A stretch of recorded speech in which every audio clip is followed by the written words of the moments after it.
안녕하십니까. 이번 학기에 회계 원리를 강의할 김경자라고 합니다. 여러분들이 공부할 회계학 분야는요, 기업의 회계, 즉 자금에 대해서 계산하는 것을 회계, 돈 계산하는 것을 회계라고 하거든요. 그런데 기업의 형태는 크게 영리기업과 비영리기업이 있습니다. 영리기업은 이윤 추구를 목적으로 하는 기업이고요. 비영리기업은 전반적인 효익을 목적으로 하는 형태인데요. 우리가 공부할 부분은 영리기업을 대상으로 한 회계에 대해서 학습하도록 하겠습니다.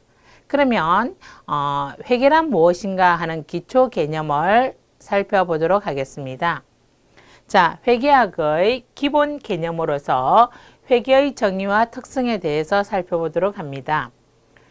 그러면 회계, 즉 어카운팅, 회계란 무엇인가? 회계라고 하는 것은 회계를 하는 목적은, 주목적은 정보 이용자들이 합리적인 의사결정을 할 수 있도록 경제실체, 즉 기업실체의 경제적 활동을 식별, 측정, 기록하여 정보 이용자에게 전달하는 과정을 회계라고 합니다. 그러면 정보 이용자들에는 어떠한 사람이 있느냐면요. 정보 이용자는 우리 기업과 관련된 정보 이용자로서 내부 정보 이용자도 있고요. 외부 정보 이용자도 있습니다. 기업의 내부 정보 이용자의 대표적인 형태로 경영자가 있습니다. 경영자는 자기 기업의 돈에 관한 계산이 되어 있어야 되겠죠. 그죠? 자기 기업의 돈 계산된 자료를 보고 현재 우리 회사가 돈을 벌었는지 또는 뭐 합니까? 우리 회사가 손실이 났는지 이러한 것을 우리 회사 자신에 대해서 알아야 되겠죠. 그래서 우리 경영자는 이 우리 회사의 돈 계산된 자료를 가지고 자기 나름대로 최적의 의사결정을 우리가 합리적 의사결정, 우리 사람은 의사결정을 할 때요, 자기가 알고 있는 사고 범위 내에서 최상의 의사결정을 하거든요. 그래서 정보 이용자들이 합리적 의사결정, 자기 나름대로 똑같은 정보를 주더라도 정보 이용자들마다 다양한 의사결정을 한다는 말이죠. 그 부분에 대해서는 정보 이용자의 몫이고 회계는 합리적 의사결정을 할 수 있도록 하는 데 목적을 두고 있고요. 그 내용은 기업 실체의 경제적 활동을 식별, 측정, 기록한다고 되어 있죠. 기업 실체는 실체라고 하는 것은 다른 말로 법률적인 용어로서 독자적으로 살아갈 수 있는 하나의 개체를 실체라고 합니다. 그런데 기업은 어때요? 독자적으로 살아가기 위해서 끊임없이 노력을 하죠. 즉 생산하고 판매해서 판매한 돈 가지고 또 생산해서 또 팔자잖아요. 그죠? 그래서 이렇게 기업의 경제활동, 돈 버는 활동, 즉 이윤 추구 활동을 경제실체라고 표현하거든요. 그래서 경제적 활동, 즉 뭐다? 기업의 돈과 관련된 활동만 식별하고 측정하고 기록하여 기록된 내용을 정보 이용자에게 전달하는 과정을 회계라고 본다 하는 거죠. 그러면 한 예를 들까요? 여러분들이 12월 말에 어떤 겨울에 어떤 회사가 화재가 발생했다 그랬어요. 화재 발생하면 돈이 없어진 거잖아요. 즉 뭐예요? 경제 활동을 식별한다고 하는 것은 화재 난 것은 돈이 없어졌구나 식별했죠. 그죠? 사건을 인식했어요. 돈 계산은 해야 되겠죠. 그 다음에 얼마만큼 화재가 발생해서 손실이 발생했는가를 금액으로 측정해서 장부에 기록한다는 거죠. 장부에 기록된 내용을 보기 좋게 해서 이제 공시를 하는 거예요. 보면은 정보 이용자들에게 전달받으면 우리가 회계보고서를 딱 보는 순간 이 회사가 지난번에 매스컴에서 화재가 발생했다고 하던데 실제 이만큼 손해봤네 하고 그 정보를 이해한다는 거죠. 그래서 회계는 이렇게 기업의 내부 정보 이용자에게도 제공하고 외부 정보 이용자에게도 제공하는 거예요. 그런데 우리가 이번 학기에 공부할 회계는 목적은 기업의 외부에 있는 불특정 다수인에게 정보를 제공하는 분야에 초점을 두고 강의를 하도록 하겠습니다. 그러면 이러한 회계는 어떠한 체계를 가지고 있는가? 회계 시스템에 대해서 살펴보는데요. 회계 시스템은 기업의 많은 활동 중에 기업의 활동, 기업의 주 활동은 뭐죠? 생산하고 판매하고, 그죠? 생산하고 판매하는 게 주 활동이거든요. 이 주 활동을 보조하기 위해서 뭐도 있어요? 재무적 회계도 있고요. 그 다음에 인사 파트도 있잖아요. 그죠? 그런데 이렇게 기업의 다양한 활동 중에 오직 뭐만 인식한다? 경제적 정보만을 식별한단 말이죠. 회계는. 즉 돈과 관련된 정보만 식별해서 그 식별된 내용을 화폐 가치로 측정, 다른 말로 뭐라 그런다? 평가해서 장부에 기록하는 거. 장부에 기록하는 것을 여러분들이 뭐라고 표현해요? 부기라 그래요. 부기. 부기는 다른 말로 장부기입이라는 뜻이에요. 장부기. 장부기입인데 입자 빼고 장자 빼니까 뭐가 남아요? 부기가 남잖아요. 그죠? 그래서 장부기입을 줄여서 우리가 뭐라 그런다? 부기라고 한다 이 말이에요. 그죠? 이 장부를 보여줄 수는 없잖아요. 장부에 기록된 내용을 보기 좋게 해석해서 모양을 만들어서 기업의 정보 이용자를 다른 말로 기업의 이해관계자라고 합니다. 기업의 다양한 정보 이용자에게 전달하는 것까지가 회계의 목적이라고 하는 거죠. 그러면 이 회계 시스템을 볼 때요. 시스템은 어때요? 어떤 부분들이 모여서 전체를 이루는데 전체의 목적은 정보 이용자에게 정보를 제공하는 것이 목적이라 그랬죠. 그죠? 그러면 다시 정리하면 회계 시스템은 기업의 다양한 활동 중에서 경제적 정보만을 식별해서 그 식별된 내용을 화폐 가치로 측정하고 측정된 내용을 장부에 잘 기록하는 거죠. 기록된 내용을 정보 이용자에게 보기 좋게 또 이해할 수 있도록 해석해서 전달하는 이 체계가 회계 시스템의 체계라고 볼 수 있다 하는 것을 이해하시면 되겠습니다. 그러면 여러분들은 앞에서 회계 시스템 할 때 어때요? 회계는 이 경제적 사건을 식별하고 측정하고 기록한다 그랬잖아요. 이 기록하는 것을 다른 말로 부기라 그랬죠. 그죠? 그러면 장부에 기록하는 방법에는 두 가지가 있다 하는 거죠. 부기. 자, 부기. 영어로 뭐라고 되어 있어요? 북키핑 되어 있죠. 북키핑. 참 재미있죠? 북의 B자와 키핑의 K자를 따서 또 북이라고 쓰지 않았나 이런 뜻도 있고요. 이 한자어로 보면은 장부기입이라는 뜻이죠. 그죠? 장부에 기입된다. 그래서 북이는 장부기입에서 나온 단어로 훗날 이 장부 기입된 내용을 재무제표를 만드는 근거가 되도록 하루하루 돈에 관한 내용을 매일 기록해서 마지막에 뭐다? 재무제표라는 것이 기업의 돈에 관한 모든 내용이 측정된 것이 만들어진다 이렇게 보시면 되겠죠. 그런데 이때 부기와 회계의 개념은 조금 달라요. 부기는 오직 장부에 기록하는 것만 부기라 그래요. 그래서 장부 기입과 관련된 일련의 절차를 우리가 부기라 그런다. 그래서 돈과 관련된 거래 사실을 사실대로 단순히 기록하는 것만을 부기라 그러고요. 회계는 부기보다 훨씬 넓은 개념으로서 기업의 이해관계자에게 기업에 관련된 유용한 정보, 즉 뭐다? 그 정보를 제공했더니 그 정보가 정보 이용자에게 도움이 되는 정보를 유용한 정보라 그래요. 그죠? 기업에 관련된 유용한 정보를 전달하는 것까지들을 포함한다 하는 거죠. 포함하고 있는 것을 회계라고 한다 하는 거죠. 그러면 우리 개념을 볼 때 우리가 부기는 뭐라 그랬어요? 제가 장부에 기록하는 거라 그랬죠. 그죠? 이 부기가 있다면 이 장부에 기록된 내용을 뭐한다? 정보 이용자에게 보기 좋게 뭐한다? 전달하는 요 과정까지가 회계라고 보시면 돼요. 그래서 부기보다는 뭐다?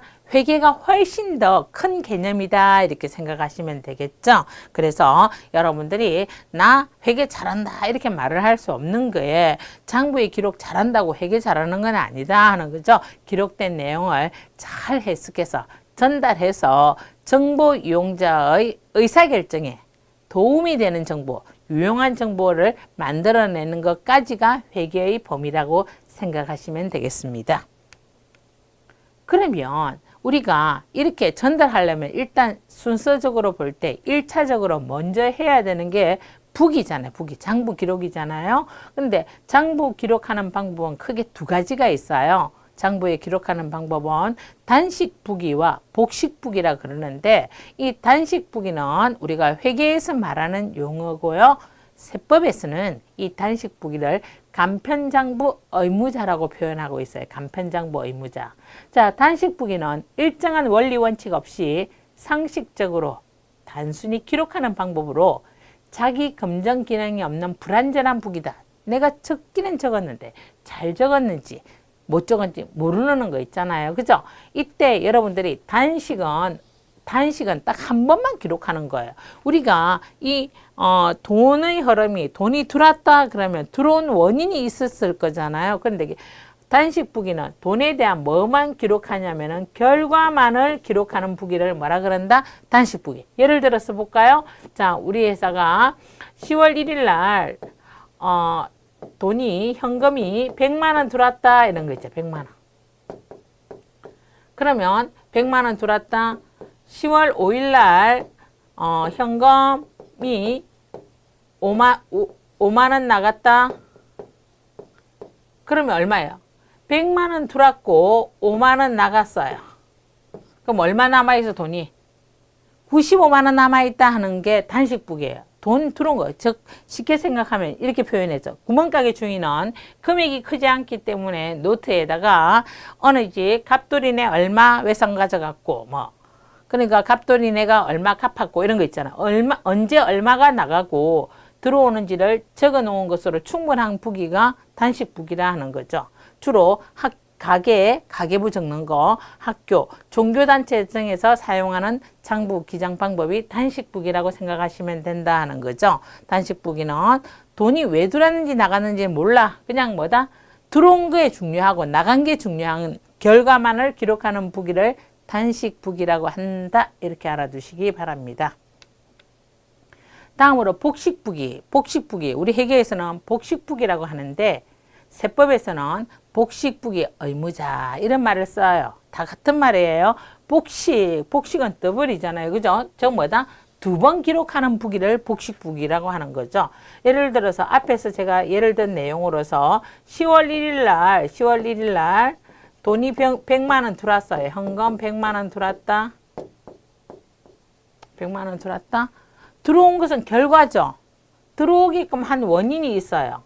팔았다. 매출이 100만 원 있었다. 내가 매일 파는 거 팔아서 100만 원 들어왔다. 이렇게 돈이 들어온 원인도 적고 결과도 적는 부기를 두 번 적는 부기를 복식부기라고 하는 거 있잖아요. 자, 그 다음에 10월 5일 날 돈이 5만 원 나갔다. 자, 현금 5만 원 썼다. 왜 나갔느냐 보니까 그렇죠. 손님이 와가지고 밥 사줬어요. 밥도 누가 먹었느냐에 따라서 이름이 틀려요. 그렇죠. 손님이 밥 먹었다 그러면 접대비라 그래요. 그 다음에 우리 회사 직원 회식을 해서 밥 먹었다 그러면 뭐라고 하냐면은요. 복리후생비라 그래요. 자, 이런 말 나오면 우리가 이제 회계 어렵다 하면서 안 하는데요. 여러분들이 회계하실 때는요. 반복이 만복이에요. 했던 거 또 하고 반복하다 보면 익숙해지거든요. 그래서 거래처 직원이랑 밥 먹었다 하면 접대비고 우리 회사 직원과 밥 먹었다 하면 복리후생비다 해야 되는 거 있죠. 그래서 어때요? 원래 돈 100만 원 들어왔는데 5만 원 밥 사 먹었어요. 얼마 남았다? 95만 원 남았다. 이렇게 하는 거 있잖아. 자, 여러분들이 볼 때 장부에 기장을 할 때 앞에서 보니까 단식부기는 돈 얼마 들어왔다. 얼마 나갔다. 이렇게만 적는 거였지만 복식부기는 어때요? 왜 들어왔는지, 왜 나갔는지를 설명하잖아요. 어느 게 더 마음에 들어요? 훨씬 복식부기가 더 신뢰감이 가죠. 그죠? 그래서 복식부기는 하나의 거래에 대해서 한 번만 기입하는 게 아니라 두 번 기록하는데 우리가 보니까 어때요? 왼쪽에 한 번 적고 또 오른쪽에 한 번 적죠? 왼쪽을 우리가 차변이라 그러고요. 오른쪽을 대변이라 그래요. 그래서 돈에 대해서 왼쪽에 한 번 적고 오른쪽에 한 번 적고 두 번 적으면 두 번 딱 적어 놓고 나면은 왜 돈이 들어왔는지 왜 나갔는지를 알 수 있어요. 즉 돈에 대한 원인과 결과를 알 수 있는 부기가 무슨 부기? 복식부기다 하는 거죠. 예를 들어서 오른쪽에 100원이 기록하면 반드시 왼쪽에도 100원을 기록해야 된다. 왜 들어왔는지 원인과 결과를 알 수 있다는 거죠. 근데 복식부기는 쉽게 말하면 어때요?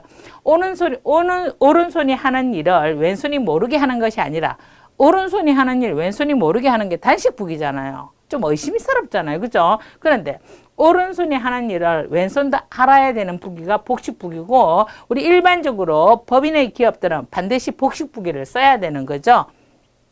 이렇게 복식부기를 사용하면 돈에 대한, 즉 돈거래에 대해서는 원인과 결과를 동시에 기록하는 것으로서 복식부기란 하나의 거래를, 즉 왼쪽 차변과 오른쪽 대변 두 번 기록한다는 뜻에서 나온 부기가 복식부기이다, 이렇게 알아두시면 되겠습니다.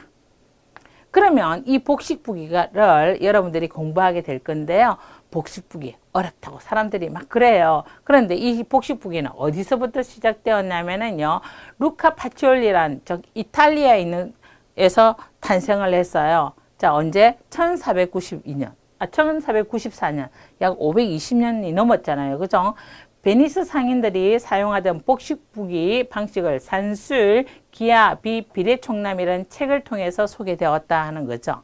그러면 보세요. 이러한 오랜 세월 동안에, 자, 대자본주의 국가인 미국도 아니고 이탈리아에서 만든 이 복식부기 원리를 전 세계에 모든 장부기장은 복식부기를 쓰고 있잖아요. 그만큼 더 좋은 게 없었다는 거죠. 그래서 여러분들은 어때요?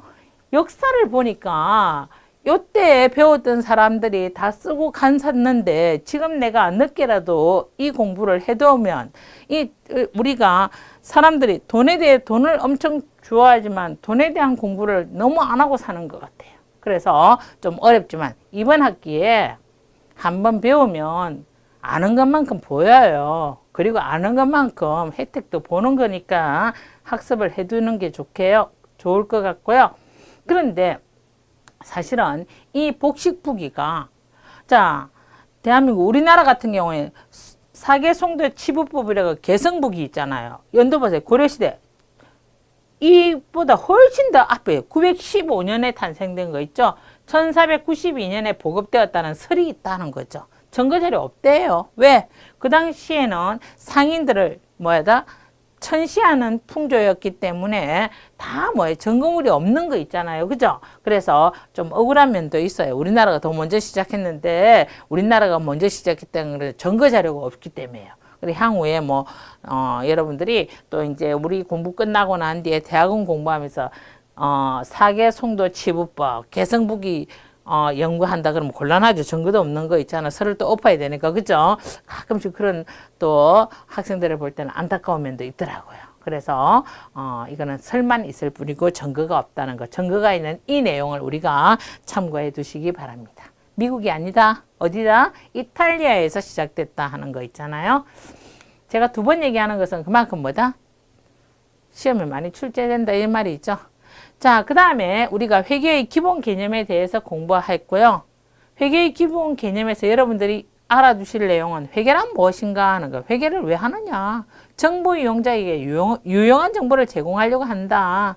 그러면 유용한 정보를 제공하려면 회계 시스템이 어떤 거래 사실을 식별하고 측정하고 그 다음에 기록해서 전달하는데, 자, 식별하고 측정하고 기록하는데, 기록하는 방법에는 몇 가지가 있다 그랬어요? 두 가지가 있다 그랬죠. 단식부기와 복식부기가 있다 그랬죠. 그죠? 단식부기는 조그만 구멍가게 같은 형태죠. 가게, 기업, 정부. 기업은 복식부기 쓰는 게 좋아요. 그죠? 개인도 어때요? 우리가 일정 소득 규모 이상이면 국세청에서 당신은 복식부기로 기장하시오 하고 있잖아요. 날라와요. 그럼 돈 얼마 들어왔는데 그거 돈 어떻게 썼는지 장부 기장해라 이 말이죠. 장부에 기장하면 혜택을 줘요. 자, 내가 내야 될 세금을 20% 깎아주거든요. 20% 엄청 큰 돈이잖아요. 근데 세법에서는요 20% 깎아준다 돼 있지만 가로 조그맣게가 한도 100만 원 깎아줘요. 장부 기장하면은요. 안 적으면 가산세가 20%인데요. 가산세는 한도가 없어요. 그래서 우리 기업의 돈에 관한 모든 내용을 저는 개인적으로 그래요. 무조건 적자, 생존이에요. 적어야 살아요. 적어야 혜택을 받든지 가산세를 안 내든지, 그죠? 그래서 여러분들은 단식부기와 복식부기의 정리로서 기록하고요. 이 기록된 내용을 전달하는 그 부분이 까지가 포함된 게 회계라 그랬죠. 그리고 두 번째 내용은 회계 정보는 어떠한 역할을 하느냐 하는 것은 전달의 개념에서 공부할 것인데요. 자, 회계 정보를 전달할 때는 목적은 뭐예요? 회계 정보의 목적은 정보 이용자가 경제적 의사결정을 하는데 유용한 정보를 제공한다 했는데 모든 회계학 책에는 경제적 의사결정이란 말이 나오는데요. 이 경제적 의사결정은 사람마다 다 사고의 폭이 달라요. 똑같은 정보를 주지만 왜 그런 거 있잖아요. 저는 이제 여러분들 뭐 그냥 조금 편안하게 하기 위해서 이런 그림을 했는데 여기 있을 때는요. 요만큼 내가 공부를 했다면 사고의 폭이 요만큼 되겠죠. 그죠? 근데 요만큼 올라가면 더 사고의 폭이 커지겠죠. 그죠? 내가 요만큼의 지식이 있으면 어때요? 생각의 폭이 훨씬 더 크겠죠. 자, 똑같은 정보를 주는데 그 정보 해석 능력에 따라 사고의 폭이 달라지는 거 있잖아요. 그렇기 때문에 우리 회계 정보는 똑같은 정보예요. 근데 누구한테 보여주느냐에 따라서 그 사람이 그 정보를 보고 예를 들면 주식 투자를 했다. 그러면 어떤 사람은 주식 투자를 해가 돈을 버는 데 사람이 있는가 하면은요. 그 정보에 대한 진위를 잘 파악 못하면 큰 손실을 볼 수도 있겠죠. 그죠? 단지 그 정보로 인해서 도움을 받는 정보여야 된다. 예를 들어서 볼까요? 극단적인 예를 들어 볼까요? 자, 전기요금이 오른다고 하는 거예요. 아, 전기요금 오른다 그러면 그냥 딱 생각할 때 어때요? 아, 주가가 오르겠구나 이렇게 생각할 수도 있겠죠. 왜? 이미 전봇대는 다 세워져 있으니까. 그런데 전기를 공급하는 어떤 뭐 특정 회사를 하나 이제 여러분들 다 알죠, 그죠? 그 회사 딱 이제 회계 정보를 봤더니 와, 해외에 투자를 했는데 좀 잘못 투자한 것 같아. 그것도 빌려서 투자해가지고 벌어가 이자 내고 나면 없겠네. 그래서 보니까 아이고 전기요금 올랐는데 주가는 안 오르네 이런 거 있잖아요. 그게 회계 정보라는 거예요. 회계 정보를 보니까 그런 사실이 있더라는 거예요. 그래서 그 정보는 내가 그래서 투자를 안 해서 손실을 입지 않았다 그러면 유용한 정보가 되는 거죠. 그래서 회계 정보는 기업의 다양한 정보 이용자에게 도움이 되는 정보를 제공하는 것이 회계의 목적이다. 이렇게 알아두시면 되겠죠. 그러면 회계정보의 역할을 보면 회계정보는 어떠냐면 정보 이용자는 크게 기업 내부에 있는 사람들에게 제공하는 분야가 있고 기업의 외부에 있는 다양한 사람들에게 제공한다고 되어 있죠. 기업 내부에 있는 사람, 대표적인 사람이 경영자가 되겠죠. 경영을 하는데 회계정보가 필요하다. 왜? 지금 우리 회사의 돈 계산된 자료를 딱 보고 그 자료를 읽을 줄 알아야 이 자료를 은행에 가면은 대출이 얼마 나오는지 알 거잖아요. 근데 그걸 모르고 가면 뭐예요? 어떻게 했는데 대출 나올 줄 알았는데 안 나와서 투자를 못해서 돈 못 벌었다 이렇게 되겠죠. 그죠? 이 경영자는 뭐 한다? 영리 기업을 대상으로 해서 제가 강의를 할 거라 그랬죠. 앞에서. 자, 미래 경영 계획을 수립하고 계획과 그 다음에 뭐다? 또 내가 계획했던 대로 되고 있는지에 대해서 통제하는 계획과 통제라고 하는 다양한 의사결정을 하기 위해서는 일단 자기 회사의 돈 계산 자료를 볼 줄 알아야 된다는 거죠. 저는 옛말에 이런 거 있잖아요. 너 자신을 알라. 그게 있잖아요. 그 말을 저는 좋아하거든요. 경영자는 너 자신을 알아야 된다. 나부터 먼저 알아야 된다. 그래서 저는 또 나부터 먼저 아는 것을 저는 이렇게 표현해요. 국어 산수라고. 국어는 내 주제 파악이에요. 산수는 내 분수 파악이에요. 일단 나 경영자다. 내 주제 파악하고 내 분수 파악 내가 먼저 알아야 나 어떻게 앞으로 해야 되는지를 알 수 있는 거 있잖아요. 그죠? 그래서 진실되게 경영을 하려면 나 자신부터 먼저 알아야 자금 조달이라든지 자금의 운용이라든지 이러한 의사결정을 할 수 있기 때문에 내부 정보 이용자인 경영자도 회계정보 볼 줄 알아야 된다 하는 것을 강조하고 싶고요. 그 다음에 기업의 외부에 있는 사람이 참 많죠. 노동조합도 기업의 외부의 입장으로 봐요. 내부에 근무한다고 내부 정보 이용자라고 안 봐요. 기업과 대립되는 관계니까. 예를 들면 기업이 이익을 많이 내면 어때요? 이익을 많이 냈다면 그 이익을 많이 내기 위해서 희생한 사람이 누구죠? 그 회사의 종사원이잖아요. 그 종업원들이잖아요. 종업원들이. 자, 우리 회사가 이익이 전년 대비 한 30% 올랐다. 이게 30% 이상의 이익을 내기 위해서 우리가 뭐 한다 희생을 했으니까 우리 월급도 비슷하게 올려달라고 뭘 보고 돈 번 자료, 즉 돈 계산된 회계 자료 보고 임금 협상을 한단 말이에요. 그 다음에 두 번째 채권자. 채권자는 기업에 돈을 빌려주는 사람. 대표적으로 이 채권자의 대표적으로 우리가 은행을 볼까요? 은행. 은행에서는요, 돈 빌려주기 전에 뭐부터 돈 받을 것부터 먼저 생각해요. 그래서 기업의 돈 계산된 회계보고서 가져오라 그래요. 보고 이에서 대출 해주면은 뭐 한다? 이자 제대로 받을 수 있는지, 또 만기 되면 벌어서 원금 상환할 능력은 있는지, 이런 거 있잖아. 신규 대출이라든지, 또 대출된 것이 있다면 기간 연장이라든지, 또 뭐예요? 돈 잘 벌고 있으면 연장시켜 주겠죠. 다 의사결정은 자기 중심적이에요. 그죠? 채권자 중심으로 생각하겠죠. 그 다음에 돈 못 벌고 있으면 바로 지금 남아있는 돈을 빨리 했어야지. 이런 거 있잖아요. 이런 결정을 하기 위해서 회계정보 달라고 한단 말이에요. 채권자. 투자자 볼까요? 투자자. 대표적인 투자자로서 우리가 주식회사 같은 경우는 주주들 있잖아요. 자, 여러분들이 주식 투자할 때 왜 해야죠? 돈 벌려고 하잖아요. 그럼 어디다 투자해야 돈 벌어요? 제가 오늘 강의가 너무 좀 극단적인지 모르지만 분명한 것은요. 돈 벌고 있는 회사에 돈을 벌어야, 돈 잘 벌고 있는 회사에 투자해야 돈 벌어요. 그러면 돈 벌고 있는지 안 벌고 있는지 회계자를 봐야 되잖아요. 그죠? 그래서 어떤 투자를 하기 위해서 회계 정보를 보고 투자한단 말이죠. 보통은 돈 많은 사람은 꼭 분석해서 보는데 돈 적은 사람들은요.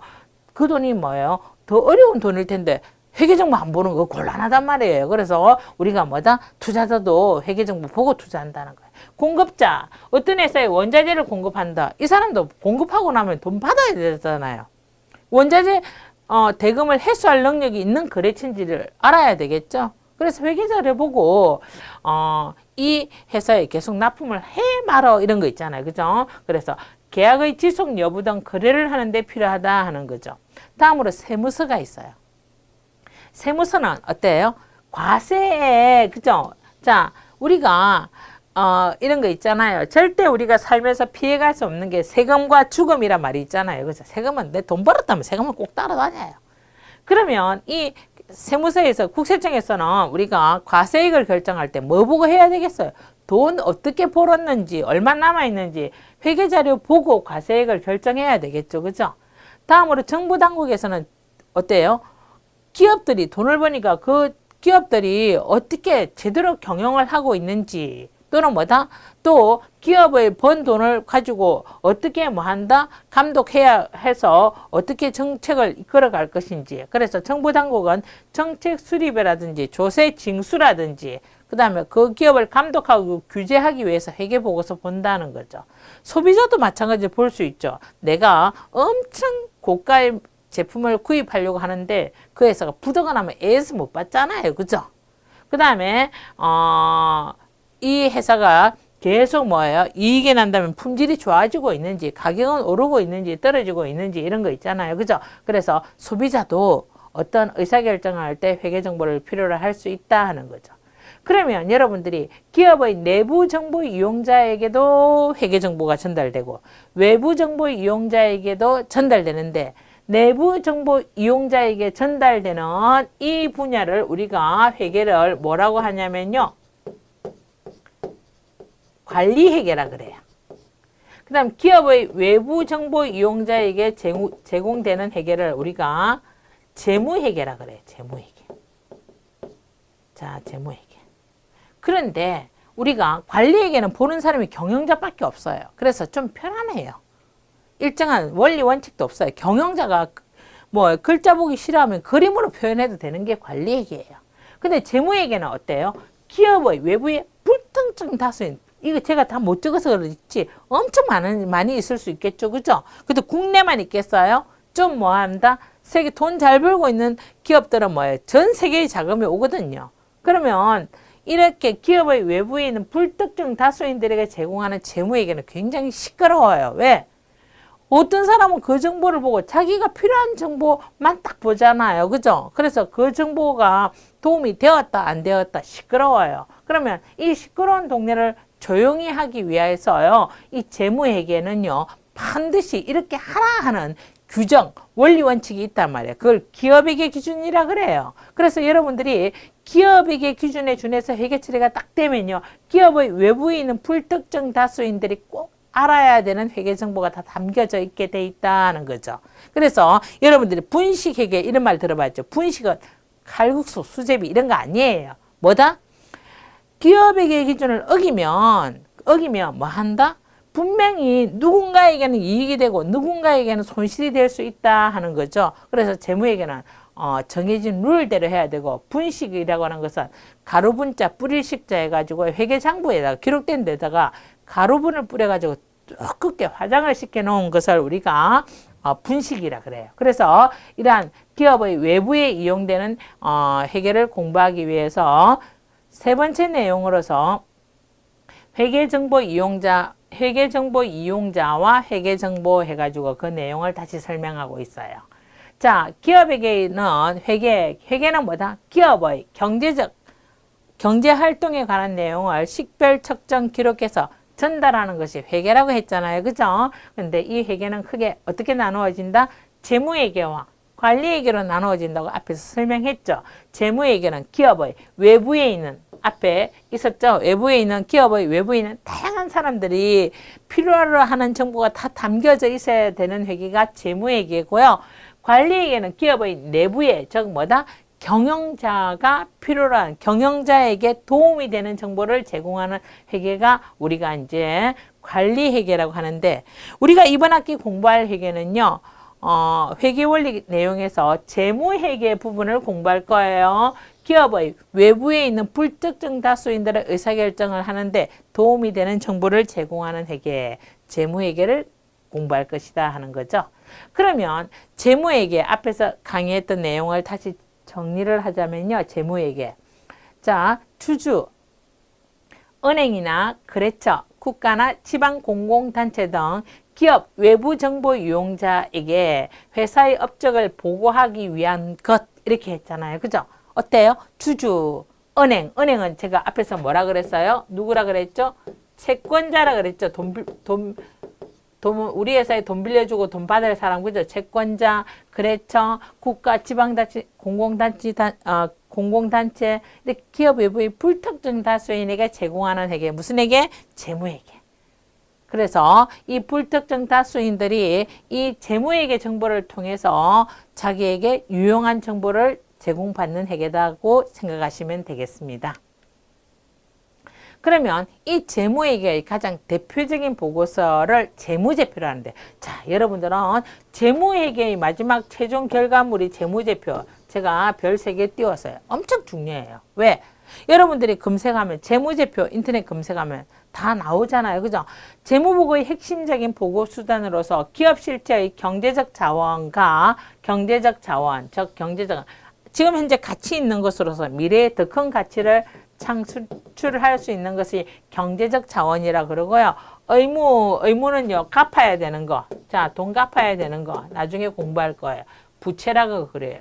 부채. 그리고 자본, 회사돈.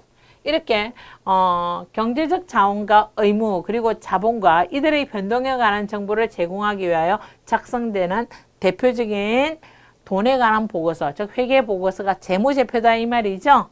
재무제표에는 가장 핵심이 재무상태와 경영성과를 보고하는 회계상의 보고다 돼 있는데, 재무상태표는 여러분들이 좀 어려우면 그 회사의 재무상태는 즉 재산상태다 이렇게 생각하셔도 돼요. 재산상태. 경영성과는 이 회사가 1년 동안에 돈 벌었나 안 벌었나, 즉 뭐다 순이익이 나는, 저는 긍정적으로 강의하고 싶어요. 순손실이 날 수도 있지만 성과가 좋다는 것은 이익이 냈나 이렇게 본다는 거죠. 그래서 이러한 것을 다 담고 있는 게 재무제표다 하는 거죠. 그러면 재무제표는 반드시 재무제표는 뭐라 그랬어요? 어느 분야? 재무회계 분야라 그랬어요. 그죠? 재무회계의 가장 대표적인 보고서가 뭐라 그랬죠? 재무제표라 그랬죠. 자, 재무회계는 반드시 기업의 외부에 있는 다양한 사람들에게 정보를 제공하기 때문에 재무제표는 기업회계 기준에 준해서 작성되어야 되는데요. 이때 여러분들이 IFRS 돼 있는 거 있죠? IFRS 돼 있죠? K는요, 한국이란 뜻이 한국. IFRS는요, 국제회계 기준이에요. 즉 뭐다? 이거는 국제회계 기준이 먼저일까요? 한국이 먼저일까요? 국제회계 기준이 먼저인데 우리나라 사람 입장에서 해석을 그렇게 했어요. 한국 채택 국제회계 기준이라 표현해요. 그래서 한국만 채택하고 있는 거지 아니에요. 저 국제회계 기준이 있는데요. 이 기준을 한국이 따르고 있는 건데 번역이 그래요. 그래서 그냥 저는 말할 때 IFRS 이렇게 말하라고 얘기하거든요. 여기에서 규정할 때 재무제표의 종류는 어떻게 있다? 재무상태표, 포괄손익계산서, 포괄손익계산서, 국제회계 기준 안 쓰는 회사는 포괄이란 말을 안 쓰고 손익계산서라고 쓰거든요. 우리나라는 지금 회계 기준이 두 가지가 있어요. 국제회계 기준을 쓰는 회사도 있고 일반 회계 기준을 쓰는 회사도 있거든요. 그래서 국제회계 기준을 쓰는 회사들은 회사의 규모가 좀 커요. 상장기업은 증권거래소에 상장된 기업을 말하거든요. 상장기업. 그 다음에 증권거래소에 상장하지 않은데 기업 규모가 큰 회사들이 있어요. 즉 뭐다? 나는 우리 회사를 뭐 한다? 그냥 실속 있게 하지 그렇게 소액의 투자자들 많이 모을 필요 없다. 상장 안 할 거다. 이런 회사 있어요. 그런 회사를 비상장 회사라 그래요.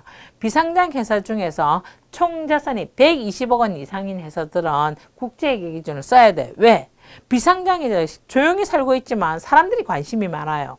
돈은요, 돈 잘 버는 회사에 돈이 모이거든요. 그러니까 그 회계 자료를 보겠다는 사람이 많기 때문에 우리가 국제회계 기준을 쓰고 있죠.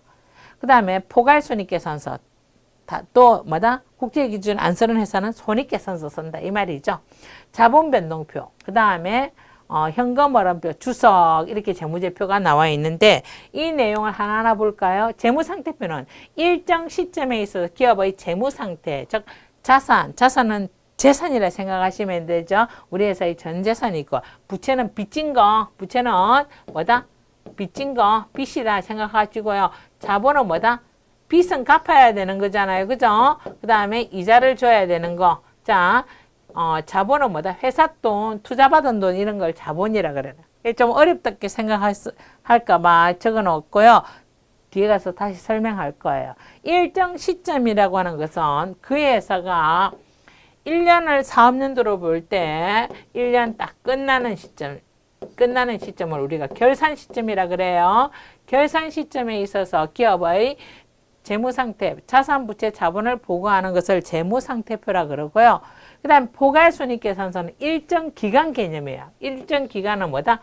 자, 우리가 12월 말 결산법인이라 그러면 1월 1일부터 12월 31일까지 경영성과는요. 자, 수익은 벌어들인 돈, 비용은 벌기 위해서 쓴 돈, 그 수익 벌어들인 돈에서 벌기 위해서 쓴 돈 뺀 나머지 이익이 얼마냐에 따라서 경영성과가 좋다 나쁘다 이렇게 보거든요. 그래서 손익계산서가 있고요. 자본변동표는 제가 뭐라 그랬어요? 회사 돈이라 그랬죠. 회사 돈은요, 투자받은 돈이죠. 투자받은 돈은 안 갚아도 돼요. 어떻게 한다? 이익이 났을 때 그 회사와 생명을 같이 하는 거예요, 투자자들아. 이익이 날 때마다 배당을 영원히 주는 거예요. 그래서 이 자본변동표는 누가 더 관심을 많이 갖고 있겠어요? 주주들이 더 관심을 많이 가지고 있겠죠. 그래서 회사 돈의 크기, 자본은 회사 돈이라 그랬잖아요. 회사 돈의 크기와 변동에 관한 정보를 제공하는 것이 자본변동표가 있다 하는 거죠.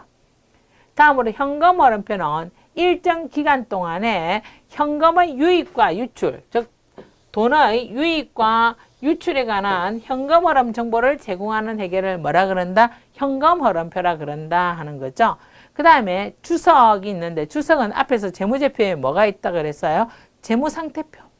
그 다음 포괄손익계산서, 자본변동표, 현금흐름표가 간단 명료하게 되어 있기 때문에 그 내용을 간단 명료하기 때문에 그 내용을 좀 더 구체적으로 하단에 설명을 붙이는 거 있잖아요. 그래서 예를 들면 예금이 한 10억 있는데 그 예금을 담보로 해서 대출을 받았다 이런 거 있잖아요. 그걸 밑에도 적는 거예요. 어느 은행에 이 예금을 담보로 해서 얼마의 대출을 받았다 이렇게 적는 것을 주석이라 그래요. 그래서 재무제표 본문에 표시될 수 없을 때 이용되는 것으로서 재무제표의 명료성을 해치지 않기 위해서 별도로 뭐다? 재무제표 하단에 적히든 또 다른 용지, 별지에 다른 또 추가로 적는 이런 것을 주석이라 그래. 그래 여러분들 알아둘 내용은 재무제표의 종류 꼭 알아두시는 거. 자, 이 말이에요. 재무제표의 종류 뭐가 있다? 자, 재무상태표, 포괄손익계산서, 자본변동표, 현금흐름표, 주석이 있다까지 이해하시기 바랍니다. 그래서 재무제표를 다시 정리했죠? 종류 뭐가 있어요? 재무상태표, 포괄손익계산서, 자본변동표, 현금흐름표, 주석이 있다. 요거 꼭 기억하시기 바랍니다. 그래서 우리가 재무회계 영역에 대해서 공부를 하였고요. 다음으로 관리회계 영역이 있어요. 관리회계는 누구에게 제공한다 그래서 내부 보고 목적의 회계라 그랬죠. 그래서 기업 내부에는 누가 있다? 경영자가 있다 그랬죠. 경영에 필요한 정보를 제공하기 위한 회계로서 경영계획과 통제, 우리가 뭔가를 이루려면 계획이 있어야 되겠죠. 그죠? 그리고 계획대로 되었는지 확인해야 뭐 이루는 게 있을 거잖아요. 그죠? 그래서 미래에 대한 우리가 영리 기업 같은 경우에는 얼마만큼의 자금 계획과 그 다음에 얼마만큼의 이익을 내는가, 즉 경영계획과 통제를 하기 위해서는 일단 동계산된 회계자료를 보고 의사결정을 해야 된다 하는 거죠. 관리회계 정보 중 가장 대표적인 정보가 원가 정보가 관리회계 정보의 가장 대표적인 정보라고 보실 수 있습니다. 그런데 재무회계는 우리가 회계 기준을 따라야 된다 그랬죠. KIFRS, 그죠? 또는 일반 회계 기준 따라야 되는데 관리회계는 이러한 기준 없다 그랬어요. 편안하게 보시면 되는 분야가 관리회계 분야고, 이거는 기회가 안 된다면 향후에 한 번 더 공부하는 것도 참 재미있어요. 관리회계는 다양한 상황에서의 다양한 의사결정을 다루는 분야를 우리가 한번 생각해 볼 수 있는 분야가 관리회계 영역이라고 생각하시면 돼요. 자, 그래서 이 내용을 총 정리를 했죠. 재무회계, 원가회계, 관리회계의 비교해서요. 재무회계는 기업 외부 정보 이용자의 경제적 의사결정에 유용한 정보를 제공하는데 어디에? 외부에 보고한다 돼 있죠. 그래서 일반적으로 인정된 회계원칙이 두 가지가 있다 그랬어요. 상장기업 한국채택국제회계기준 KIFRS가 있고요. 그 다음에 상장기업 아니라도 비상장기업이라도 총자산이 좀 바뀌었어요. 120억 이상이면 국제회계 기준을 써야 돼요. 그 다음에 비상장기업은 일반 회계 기준 K가프를 쓴다 하는 거죠.